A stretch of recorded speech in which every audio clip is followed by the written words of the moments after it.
Do you think love can bloom, even on a battlefield? There's no doubt in Hideo Kojima's devotion to the art of video games, but one question that has followed the Metal Gear master around for much of his career is, why doesn't he just make a movie? This sentiment no doubt stems from the perception that his work at both Konami and Kojima Productions has been cutscene heavy, opting to tell stories through often thrillingly orchestrated cinematics rather than organic gameplay design. But is this perceived notion a reality? And more importantly, does it even matter? No, I'm serious. Well, we've done some number crunching and worked out what portion of each of the mainline Metal Gear Solid games, plus the duo of Death Strandings, is cutscenes. In some cases, it's what you'd expect. In others, not so much.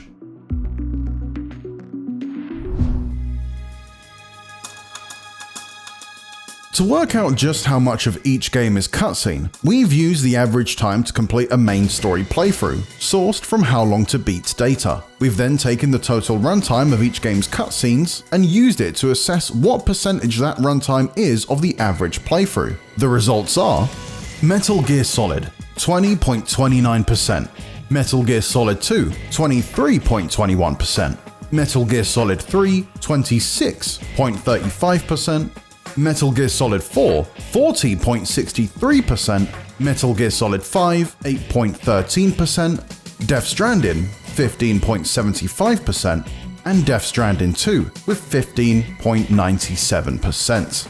It is important to note that this percentage relates to cinematic cutscenes only. Codec calls or other such in-game conversations are not included, as they require some player interactivity to progress.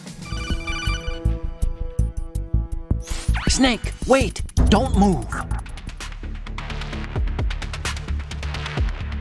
It turns out that the original 3 Metal Gear Solid games follow a similar trend. Cutscenes make up around 20-ish% of the overall playtime, with each subsequent entry gradually contributing to a very slight upward trajectory. It's with Metal Gear Solid 4 that things really shift, with 40% of it being cinematics. It's not too far from the truth to say Guns of the Patriots is half cutscenes. Understandably, the game has become the poster child for Kojima's cinematic indulgence, something only emphasized by length. The story famously crescendos in a 71-minute-long final cinematic. That's just 10 minutes shorter than the 1995 animated film Toy Story.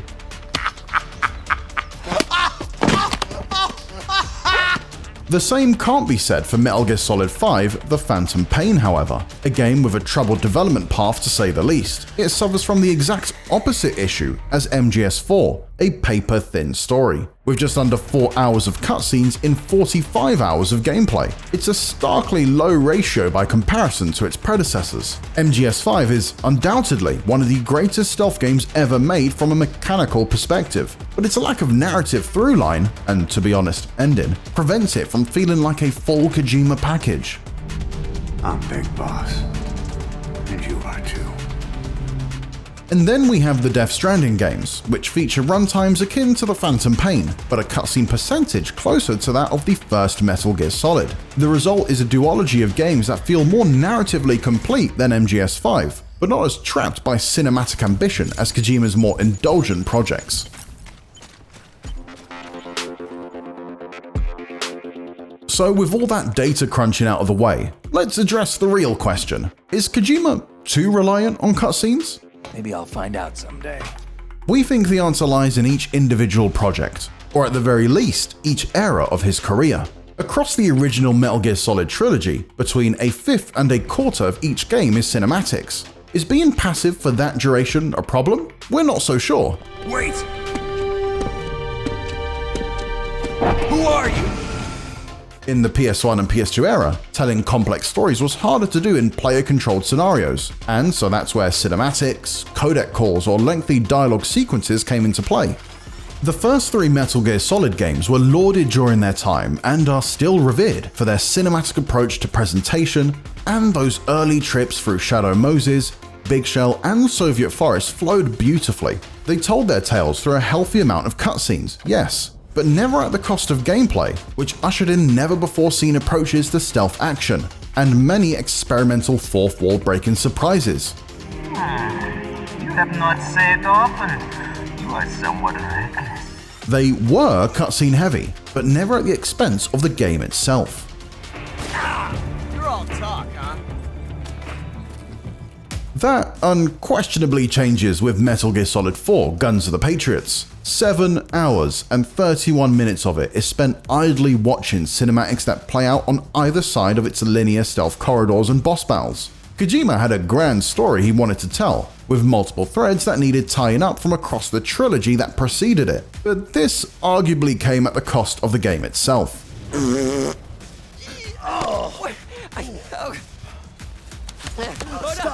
Stop right there! The story isn't necessarily a bad one, it just all too frequently interrupts the stealth action we all desire from one of Snake's adventures. Diarrhea.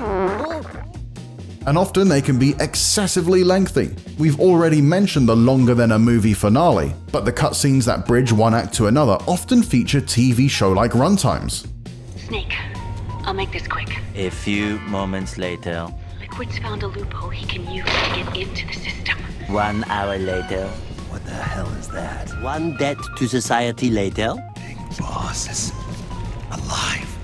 Things go in the complete opposite direction with Metal Gear Solid 5, and while some of that can be blamed on its fraught development cycle, much of its reduced cutscene percentage is down to the switch from linear to open world design. This expanded vision aligned with modern game development trends in 2015, as massive maps full of opportunity were all the rage in a post-Skyrim world. Hey, you. You're finally awake.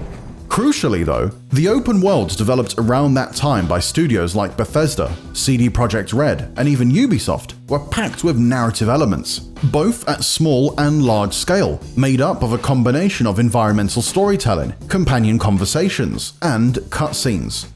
Kojima didn't subscribe to this formula though, perhaps through a stubborn adherence to his traditional methods of sectioning off gameplay from story.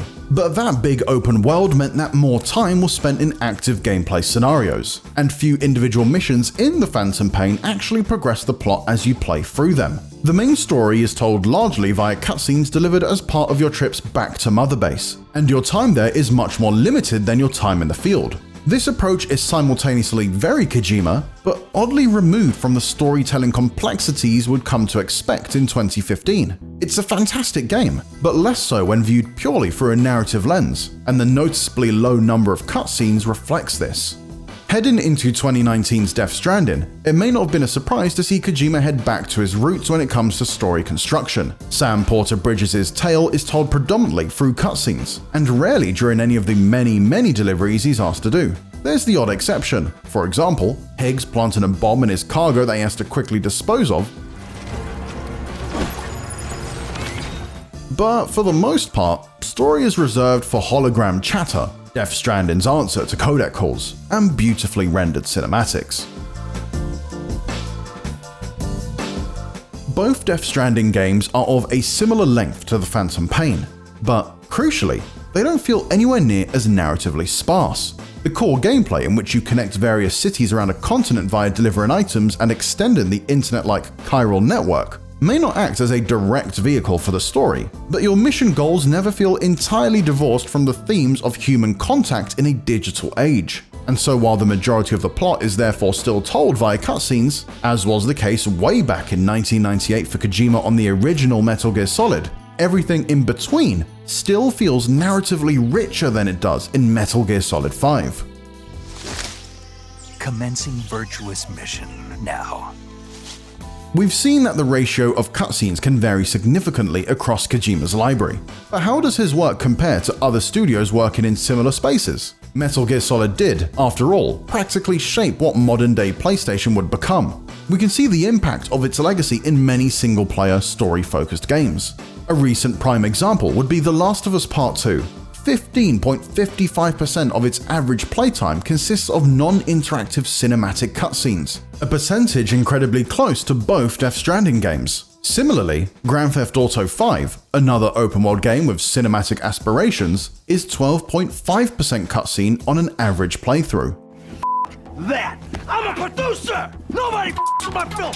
In both The Last of Us Part 2 and GTA 5, there feels like there's a lot more story going on between cutscenes compared to Kojima's games. Characters are constantly conversing to build out each other's backstories, and radios chatter away to paint pictures of their worlds. But this constant noise can be overwhelming, and frankly, wouldn't suit the worlds of Metal Gear Solid and Death Stranding at all. Both are built around protagonists that work in isolation, deep behind enemy lines, or trekking on a lonesome delivery path. This solitude, which enables stretches of reflection and contemplation, are what makes these worlds, particularly that of Death Stranding, so singular to wonder. The thought of story being injected simply to speed up the flow of its deliveries feels counterintuitive.